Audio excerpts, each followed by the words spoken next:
Joia, então, se precisar, dá um toque. Obrigado, Cíntia. A gente vai tentar recomeçar, mas a partir desse ponto. Então, esse é o Ted Tripp, esse é o livro dele. Ele vai, o termo é instruindo o coração da criança, e esse termo é usado porque a ideia não é eu simplesmente levar informações para a criança, quando eu a educo, mas é eu tentar, pela graça de Deus, moldar o coração dela. Esse é o foco. O nosso foco não é criar hipocristinhas, né? Ou seja, crianças que são hipócritas, mas o nosso foco é criar homens e mulheres que realmente temem a Deus, né? Que se forem para a Babilônia cedo, tiverem que sair do nosso meio, eles vão ter firmeza, assim como Daniel teve firmeza. Então, esse é o nosso foco. A ideia de você precisar segurar uma criança ou controlar ela o tempo todo para que ela faça aquilo que você quer, não é exatamente essa ideia que ele vai trazer no livro, mas é a ideia de fazer com que a criança, de coração, faça a vontade de Deus, que ela ame o Senhor de coração, né? Então, a questão do coração, vou ler para vocês esse texto pequeno aqui. A Bíblia atribui o raciocínio e o pensamento ao coração, porque ele é o âmago do ser de uma pessoa. O coração é o lugar onde pensamos, sofremos, alegramos-nos, amamos, odiamos, desejamos, sentimos medo, oramos e assim por diante. Do coração procedem as fontes da vida. Então, o coração é esse ser interior de todos os homens, e é esse o foco da instrução. Esse é o foco do pastorear, né? Olha só, vou ler Provérbios 23, 15 a 19. Diz assim, presta atenção, quantas vezes ele menciona, o escritor de Provérbios menciona, nesses poucos versículos, a palavra coração. Filho meu, se o teu coração for sábio, alegrar-se-á também o meu. Exultará o meu íntimo quando os teus lábios falarem coisas retas. Não tenha o teu coração inveja dos pecadores. Antes, no temor do Senhor, perseverarás todo o dia. Porque deveras haverá bom futuro. Não será frustrada a tua esperança. Ouve, filho meu, e ser sábio. Guia retamente no caminho o teu coração. Então, esse é o foco da instrução. Ele começa dizendo que o que vai ser sábio no filho é o coração, né? Se o teu coração for sábio, e aí ele diz, o meu coração também vai se alegrar. Aí ele coloca a questão da inveja dos pecadores e o vaso onde é depositada essa inveja é o coração, né? O receptáculo onde está a inveja é o coração. E no final ele ainda diz, guia retamente no caminho o teu coração. Então, essa é a ideia, que o coração é o meu ser, o coração é algo que é a raiz de todas as coisas no meu ser, né? É dele que procede tudo, os meus desejos, o meu conhecimento. Na verdade, quem eu sou, quem é o homem, assim é o seu coração, né? E aí ele continua dizendo essa importância, né, da instrução, e ele vai meio que dar uma bronca em pessoas que simplesmente querem, ao ler um livro desses ou ouvir uma série de palestras, querem simplesmente dicas. Pessoas que querem ter dicas, insights, né, sobre o que fazer, uma coisinha ou outra. Então, ele dá um freio nisso e ele diz que nós precisamos mais do que dicas e ideias. Nós precisamos da sólida verdade bíblica. Tem aquela velha frase que problemas difíceis, soluções fáceis para problemas difíceis são erradas, né? E são soluções erradas. Geralmente, problemas complexos demandam soluções complexas. E quando você fala da instrução de crianças, não é uma ideia assim que você pega aqui, uma coisa muito fácil, né? Ah, não, só fazer isso, só fazer aquilo, mas na verdade é todo um conhecimento bíblico pesado que nós precisamos ter, uma ideia sólida da verdade bíblica, uma convicção sólida dos princípios bíblicos, um desejo profundo de agradar a Deus e de conhecer a vontade dele cada vez mais, de uma forma mais profunda, né? A maior necessidade é compreender as verdades profundas da Bíblia. São essas habilidades que esse livro vai querer desenvolver na gente, de procurar, de entender essas questões, né? O livro ele tem essa organização. Vou mostrar para vocês um pouco do índice, né? Não sei se vocês têm o índice aí, mas vou mostrar. Esse aqui é o índice.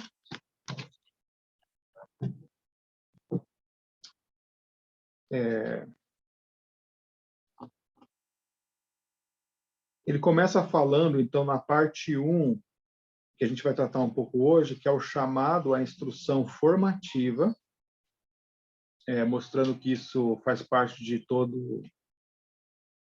das 24 horas por dia, né, que a criança faz.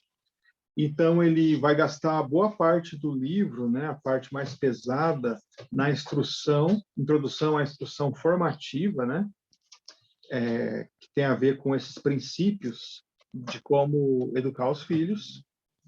E por último, ele vai para essa aplicação da instrução formativa, e aqui ele chega num capítulo, pode ver aqui, disciplina corretiva, aplicando o princípio da semeadura e da colheita. Então, ele vai tratar um pouco de disciplina, mas o foco do livro, então, não é a disciplina, embora a disciplina seja algo que Deus ordena que nós, como pais, façamos, mas o foco do livro é o que você faz quando não está disciplinando seu filho, né? O resto do tempo, que é a instrução, é como você instrui o seu filho. A gente vai continuar e vai fazer hoje, então, uma varredura da parte 1, capítulo 1. Né? A vida é uma sala de aula. A vida, 24 horas por dia, é o tempo que a criança está aprendendo, observando o que você faz, ouvindo o que você diz, vendo o que você vê ou não, né? E a ideia é que, durante essas 24 horas, o coração das nossas crianças, ele também vai ser disputado por outras pessoas, outros seres, né? Nossos corações são facilmente cativados pelas filosofias enganadoras e vazias de uma cultura ímpia. E isso vai permeando através das propagandas, dos vídeos, das aulas, dos ensinamentos. Isso vai, digamos, enchendo a criança de uma maneira que ela nem percebe. É basicamente como o ar que ela respira. Então, ela está respirando aquilo 24 horas por dia e, sem perceber, ela está sendo inundada com essas filosofias do mundo, com esse modo de pensar do mundo, que essencialmente chama-se materialismo. Tá? Existem várias outras subdivisões do materialismo, mas o essencial é o materialismo, que seja o materialismo, né? É a ideia de que nós estamos aqui, sozinhos, e isso é o que há. Então, ela vai para a escola, ninguém na escola vai falar de matemática e falar que lá no passado houve um Deus que criou todas as coisas, que criou as ordens matemáticas e fez tudo de uma maneira matematicamente precisa, mas vai começar da ideia de que existem os números, depois ela talvez entrando um pouco na história da matemática, as pessoas foram desenvolvendo a matemática ao longo da história, mas não vai ouvir a palavra Deus, né? Isso na matemática, quiçá nas outras disciplinas, né?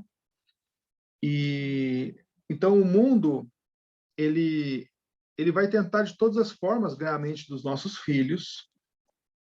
E a ideia do livro é tentar dizer para nós, os pais, como que nós podemos competir com o mundo para ganhar o coração dos nossos filhos. Então, esse é o foco do livro. São esses os conhecimentos, as ferramentas que ele quer nos dar. Então, a primeira coisa que ele fala nessa batalha é nós identificarmos o inimigo. Então, a primeira pergunta em toda situação é: quem é o inimigo? O que ele está querendo? O que ele está fazendo? Quais são suas estratégias? Onde ele quer chegar? Então, essa é a primeira pergunta que nós deveríamos fazer. Frequentemente, cristãos sinceros alimentam e hospedam o inimigo, ou seja, a cultura secular, ignorando que a amizade do mundo ela é inimiga de Deus. Nós não podemos convidar a cultura secular a entrar em nossas casas e esperar que sua voz não venha a persuadir a nós e a nossos filhos. Então, as influências que você permite entrarem na sua casa, essas influências você tem um controle. Você pode dizer: isso aqui não entra em casa. Como diz o salmista no Salmo 101, portas adentro de minha casa, terei coração sincero, não permitirei coisa injusta diante dos meus olhos, né? Abomino o proceder dos que se desviam, nada disso me pegará. Então ele vai no Salmo 101 dizendo: olha, eu tenho um controle sobre isso. Eu não vou deixar essas coisas entrar na minha casa. E o que a gente está pensando aqui é que nesse meio todo dessa cultura secular que tenta inundar o coração dos nossos filhos, existem elementos que podemos permitir dentro da nossa casa, que são ferramentas do próprio inimigo para destruir o nosso lar. O Salomão, em Provérbios, o Provérbios 1:10 é muito interessante. Ele fala assim: filho meu, se os pecadores querem seduzir-te, aí não consintas. Sim, Salomão, eles querem me seduzir. Eles querem pegar o meu coração. Então, eu não devo consentir. Se algo claramente é voltado para pegar o coração do seu filho, e você sabe disso, e mesmo assim você libera, aí não tem muita coisa que fazer, né? Você está dando para o inimigo a faca e o queijo para ele destruir a sua vida, a vida do seu filho, né? E a sua também. Em Romanos 12, é interessante essa questão da instrução, né? Ele primeiro identifica o inimigo, ele fala: não vos conformeis com este século. Opa, tem um inimigo aí, né? O século, o presente século, a presente era. Não é para eu me conformar com isso, mas aí vem a instrução formativa: mas transformai-vos pela renovação da vossa mente.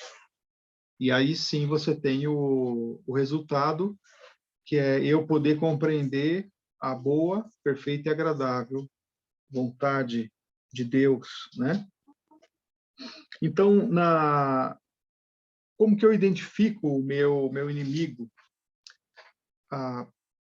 Olhando um pouco para a cultura secular, para a cultura que nos rodeia, a gente tem a figura do publicitário. O publicitário é aquele cara que é pago para fazer as propagandas. E uma das primeiras perguntas que o publicitário faz é: qual é o meu público-alvo? A quem eu quero atingir? Quem eu quero conquistar? E ele não faz isso por mal, não. Esse é o trabalho dele, é assim que funciona, ele é sábio se focar no público-alvo, mas entenda, as propagandas que são oferecidas para nós como adultos, elas são muito bem estudadas para que nós nos interessemos por aquilo.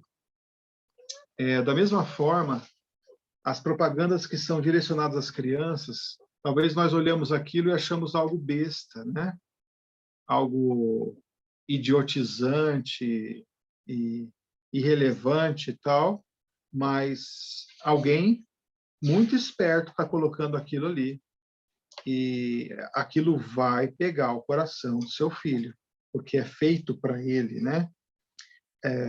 Algo que os publicitários fazem muito é repetir suas mensagens. Não existe uma propaganda que é feita tão bem feita, colocada tão bem feita, que eles colocam uma vez só e nunca mais ela aparece. Não.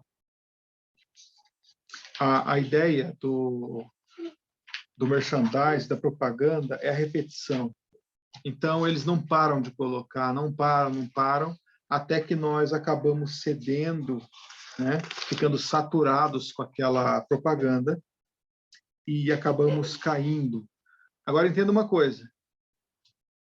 As propagandas... você pode falar, estamos no século XXI, as coisas são bem diferentes agora, o celular, o computador, tal, as coisas estão diferentes. Então, estão diferentes, mas não se engane. O essencial da propaganda nunca mudou. Desde Adão e Eva, nunca mudou. A mensagem, ela se repete a cada geração. E qual é que é a mensagem? Eu. Essa é a mensagem. Eu mereço. Eu quero. Eu vou ser feliz. Eu não posso viver sem isso, não posso viver sem aquilo. Como que eu vivi até hoje sem essas coisas? E isso vai permeando a cultura, e aí exatamente essa a mensagem que o diabo ofereceu para Eva, né? Lá no começo, e Adão que estava do seu lado, ele focou no eu, ele não focou na vontade de Deus, não focou na questão racional, que seria o quão ruim seria desobedecer aquela ordem simples de Deus, mas ele focou no eu, simplesmente no eu, um apelo emocional. Você não quer ser igual a Deus, você não quer ser conhecedor do bem e do mal, é só comer. E isso é dado, então, para os nossos filhos. A cultura, ela tem ensinado, a cultura predominante tem ensinado nossos filhos também que a autoridade, os valores tradicionais são repulsivos. Então, os filhos não têm mais, ou são ensinados a não ter mais o respeito, a reverência para com os pais, ou mesmo olhar os pais como pessoas relevantes na sua vida, né? Eles simplesmente olham os pais ali como alguém para servir eles, que futuramente vai ser descartado. É isso que a cultura tenta trazer, e, infelizmente, são os próprios pais que colocam essa cultura dentro de casa, né? As propagandas, elas vão infundir em nossos filhos um apetite desordenado, carnal, que nunca pode satisfazer as criaturas feitas por Deus.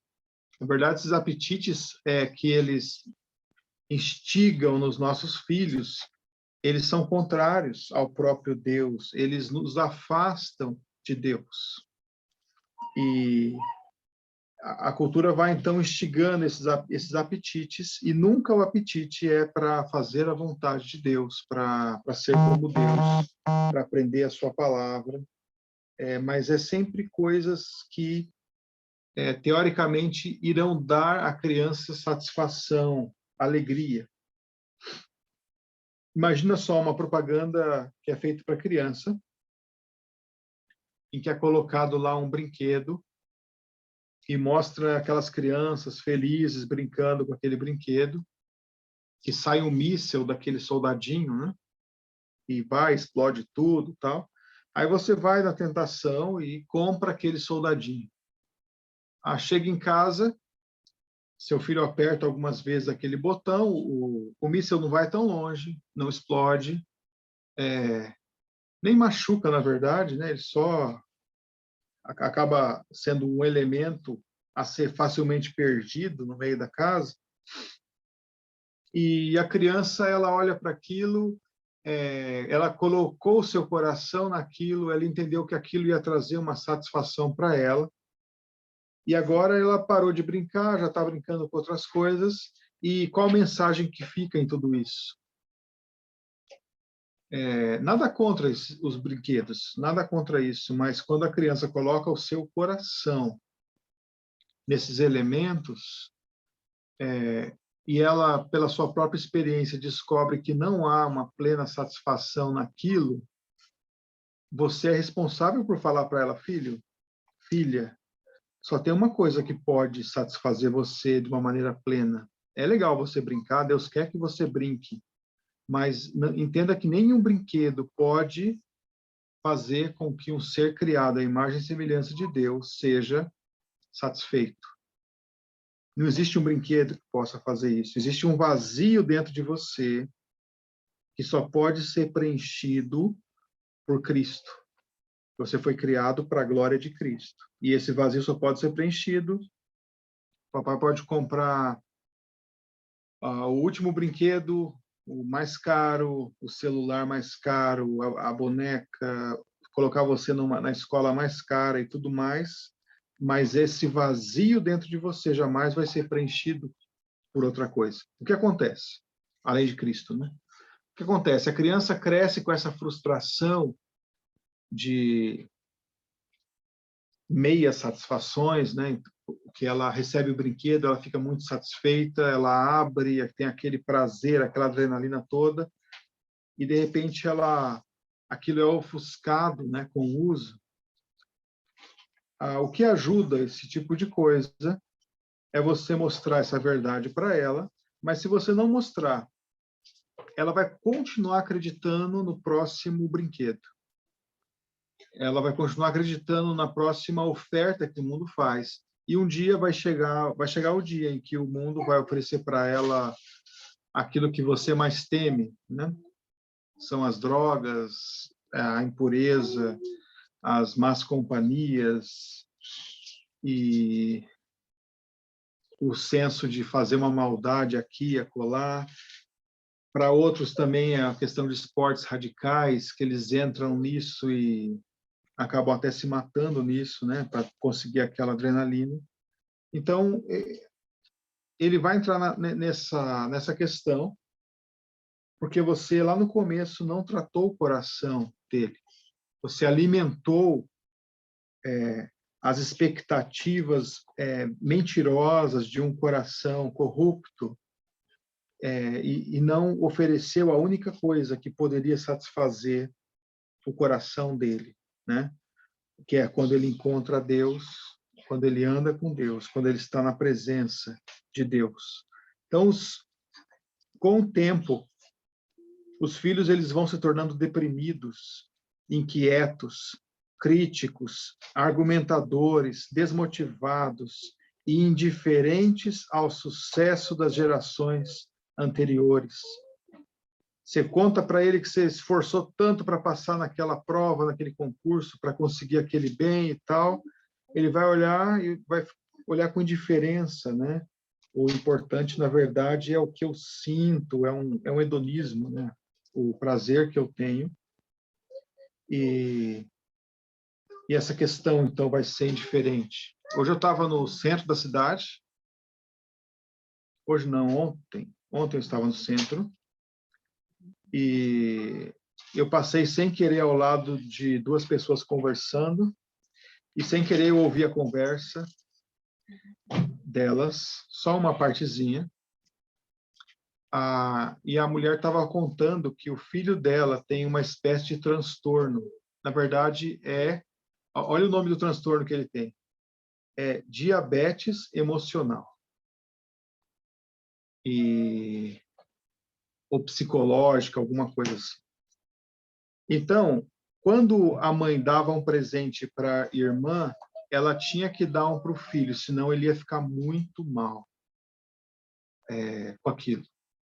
Olha só o problema do coração. É fácil você remediar? Se você tem dinheiro, é. Você vai comprar um presente para o filho, o outro vai ficar mal, compra para ele também, que custa, né? Talvez você tenha muito dinheiro para fazer isso, então não tem problema. Mas, e o coração dele? E quando isso termina? E quando lá na adolescência, na juventude, aquela menina que ele vai se apaixonar diz não para ele? E quando seus colegas passam no vestibular e ele não passa, né? Aí vai ser problema, vai dar ruim, né? Então a questão é lida com essas coisas enquanto é criança, porque é exatamente nessa idade que tem que ser lidado, é nessa idade que você pode moldar o coração, né? O Salmo 1, ele fala um pouco sobre isso. Olha só, o Salmo usa metaforicamente as palavras anda, detém e assenta para descrever nossa presença involuntária na sala de aula dos ímpios diariamente, é o conselho dos ímpios, é o caminho dos pecadores, é a roda dos escarnecedores. Isso tudo identifica os professores e os seus métodos e a mensagem daqueles que tentam minar a cabeça dos nossos filhos. Mas isso vai levar ao quê? À destruição. Eles são palha, como a palha que o vento dispersa. Os pecadores, eles não prevalecerão na congregação dos justos, né? Ou seja, andar no caminho dos pecadores não é legal.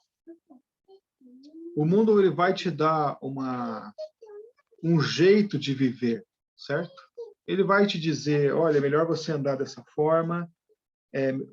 Existe essa lista de 104 doenças que seu filho pode ter, e tem aí os remédios que você pode dar para ele. E o mundo vai dizer para você, olha, deixa o seu filho lá em frente ao celular, em frente ao computador,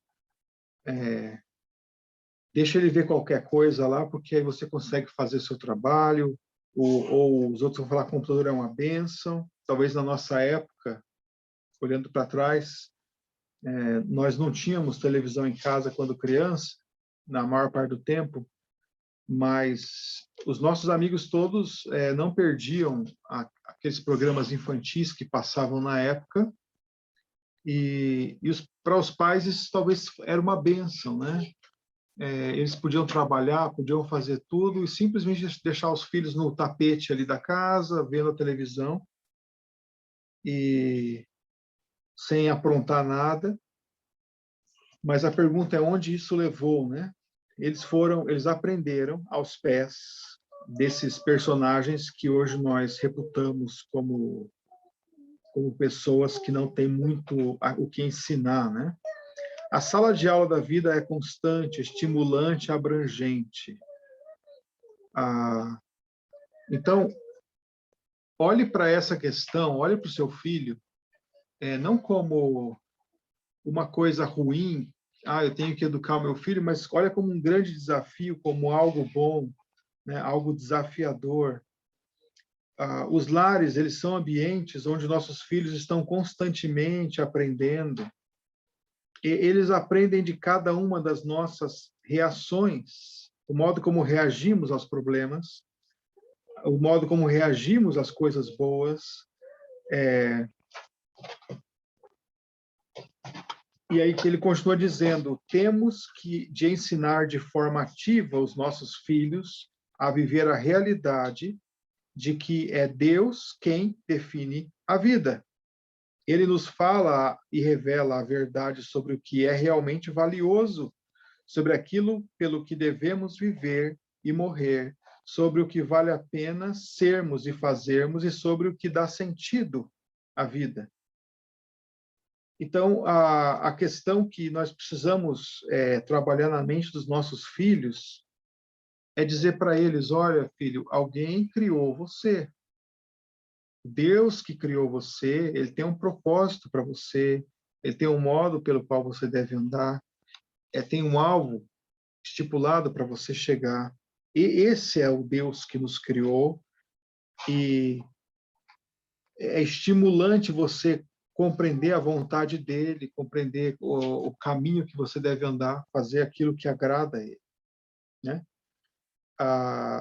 As habilidades que ele coloca aqui, né, que a gente deve enfatizar para os filhos, é uma questão positiva: amar a Deus sobre todas as coisas, amar a Deus de todo o coração, de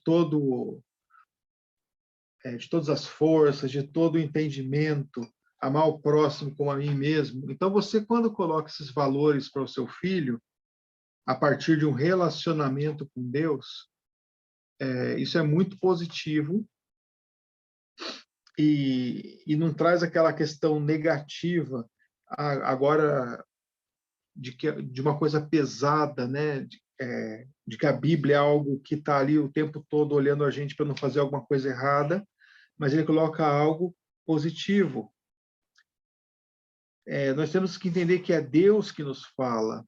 Nosso objetivo ao ensinar os nossos filhos não é somente garantir, através de algum método de criação de filhos socialmente aceito ou respeitável, que eles não sejam criminosos ou que progridam na vida. Em vez disso, o nosso desejo é que eles amem o Senhor, seu Deus, com todo o coração, alma e mente. Quando você olha para o futuro, e o que te faz salivar, né? O que te faz, o que vibra o teu coração quando você imagina os seus filhos? Talvez seja recebendo algum diploma, alguma honraria, tendo recursos, tendo bens. Você pode pensar em muita coisa, mas o que você deveria colocar como alvo para a vida deles é que eles amem o Senhor de todo o coração. Esse deveria ser o seu alvo. Meu filho, ele teve que ir para a Babilônia, né, o meu filho Daniel, e tá difícil para ele lá. Ele escreveu uma carta para mim aqui dizendo que eles disseram para ele comer umas coisas que Deus não quer, beber, e ele tá com dificuldade com isso. Eu espero que ele consiga não abandonar o Senhor nessa fase tão difícil da vida dele. Então, essa é a ideia. Não, meu filho ama o Senhor de todo o coração. Não tem nada mais valioso que você deveria estimar do que isso, né? E uma questão que você tem que entender é que os pais, eles têm que falar. Embora os filhos aprendam pelo exemplo, talvez muito mais pelo exemplo, eles precisam ser instruídos. Deus é o Deus que nos fala. Embora Deus tenha criado o universo, colocado o homem no jardim, e pelas coisas que foram criadas, o homem já era indesculpável diante de Deus, né? Mesmo assim, Deus ia até o jardim e conversava com Adão e com Eva, sempre.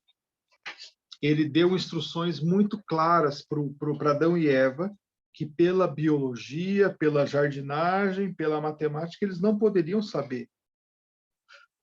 Ele disse: não come daquela árvore ali.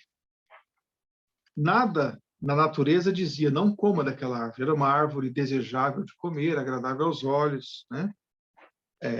E depois que Deus falou aquilo, também era boa para dar entendimento. Mas se não tivesse a palavra de Deus ali, Deus falando, seria um problema. Mas Deus é o Deus que fala, e nós, como pais, nós temos que falar para os nossos filhos. E temos que falar o quê? Não as nossas próprias ideias, mas as verdades eternas de Deus. Não aquilo que a gente acha. Você pode falar o que você acha para o seu filho, mas o seu foco é que ele tema o Senhor e que faça a vontade de Deus. Em Salmo 32, olha: aplicai o coração a todas as palavras que hoje testifico entre vós, para que ordeneis a vossos filhos que cuidem de cumprir todas as palavras desta lei, ou seja, na verdade, Deuteronômio, né? Esta palavra não é para vós outra coisa vã, antes é a vossa vida. Essa é a palavra de Deus, essa é a vida. Nós precisamos aplicar o coração, ensinar não as nossas próprias palavras, mas as palavras de Deus. Quando você, então, nesse ponto de instrução, de dar o alimento para os seus filhos, você acaba falhando e dando coisas para eles que não necessariamente levam eles a temer a Deus, isso é um pouco complicado. E, às vezes, é um pouco complicado de você reconhecer isso. Sabe aquela, vamos dizer, aquela televisão no quarto dele, aquele computador no quarto dele, aquele videogame no quarto dele, aquele celular que ele leva para a cama e que ele carrega para todo lugar. Provavelmente não foi ele que comprou. Provavelmente ele não ganhou em algum concurso, em algum campeonato, ou ganhou como melhor aluno, o melhor aluno vai ganhar um computador, talvez tenha ganhado, né? Mas provavelmente todos esses elementos, quem comprou foram seus próprios pais. Aqui diz assim: você os comprou e agora está triste porque ele está usando, né? Você comprou isso para ele, agora você não quer que ele use? Então precisamos ter discernimento a respeito do tipo de entretenimento que oferecemos. Podemos estar convidando hóspedes indesejáveis que depois nos causarão dificuldade para serem expulsos. Isso me lembra um pouco do... vou pegar aqui. Isso me lembra um pouco do brinquedinho. Uma vez a gente estava num desses amigo secreto de final de ano, com todos os casais da igreja, as crianças, todo mundo lá em Campo Grande. E aí uma criança ganhou um daqueles brinquedinhos que fazem sirene e tal, né? Carrinho de bombeiro, de polícia, que fica fazendo barulho, acendendo e piscando a luz. Tipo um desses presentes que a China criou para destruir o hemisfério ocidental, né? E a criança tá lá com aquele brinquedo e alguém fala: olha essa bateria, e eu achei que ia acabar logo, né? Porque a coisa não parava, e a criança brincando, e a grande questão é: você deu o brinquedo para a criança, né? Você não quer que ela use agora? Talvez uma solução seja dar o brinquedo sem a pilha, né? Mas do jeito que as crianças são, eles carregam pilhas no bolso, aí você vai ter problemas. Mas a ideia é essa: você deu, e agora? E agora para tirar? Né? Depois que a criança já acostumou com aquilo. Aí ele continua falando que a instrução formativa e a disciplina não são a mesma coisa. A instrução formativa deve acontecer o tempo todo, a disciplina somente quando a criança precisa ser corrigida. A instrução formativa é isso: é você ensiná-la a andar no temor do Senhor, ensiná-la a repudiar, a repelir o mal. Andando na rua, você mostra o que está errado com as pessoas, às vezes, seja com a roupa, com o procedimento, com tudo. Você fala: aquilo não agrada a Deus, filho, olha, tá vendo ali? E as crianças vão aprendendo dessa forma, né? E nós precisamos usar a Bíblia como um tesouro. Lembra daquela parábola, né? O homem encontrou um tesouro, um terreno, um tesouro, e ele vendeu tudo que tinha para comprar aquele terreno, aquele homem, ele entendeu o valor da Bíblia. E assim nós precisamos passar para os nossos filhos. Não deve ser um taco de beisebol a Bíblia. Ou seja, quando ele olhar para a Bíblia, não deve vir à mente dele a ideia de que agora você vai dar uma surra no filho, né? Corrigir o filho, bater nele com a Bíblia, mas a palavra de Deus deve ser mais como um tesouro, né? Porque se você ficar batendo nele com a Bíblia e não instruindo de fato, mas só corrigindo e batendo, quando ele tiver a chance, ele vai correr da Bíblia. Quando ele chegar na juventude e puder escolher entre uma kitnet, digamos assim, né, do lado da faculdade, com a sua Bíblia ou sem a Bíblia, ele vai querer distância da Bíblia. Quando ele puder escolher entre ir ou não para a igreja, ele vai querer distância da igreja, distância do povo de Deus. Porque isso traz à memória dele simplesmente um taco de beisebol, simplesmente algo para espancá-lo, mas ele jamais foi levado a olhar a Bíblia como, de fato, um tesouro. Ele jamais chegou àquele ponto do salmista de dizer quanto amo a tua lei, a minha meditação todo dia, né? A Bíblia jamais foi mel na boca dele, mas foi um taco batendo nele. A Bíblia corrige. A Bíblia, ela bate, mas ela corrige também, né? Ela bate também, e a gente tem que saber fazer isso, né? A Bíblia ela traz tanto uma riqueza tão grande, além dessas questões. Ela mostra a história da criação, da queda, da morte, da vida e morte de Cristo, da encarnação. Ela mostra as histórias que exemplificam homens que andaram com Deus. Pensa só o quanto inspiradora é a história de Enoque, um homem que andou com Deus, né? Na história de Enoque você não tem nenhuma repreensão. Talvez você olhe para depois a citação de Judas, né, do livro de Enoque, e Enoque falando, né, dos homens ímpios, cometendo aquelas ímpias coisas e tal, mas na história bíblica de Gênesis tem simplesmente um homem que andou com Deus, e andou com Deus tanto que foi tomado, e já não era porque Deus o tomou para si.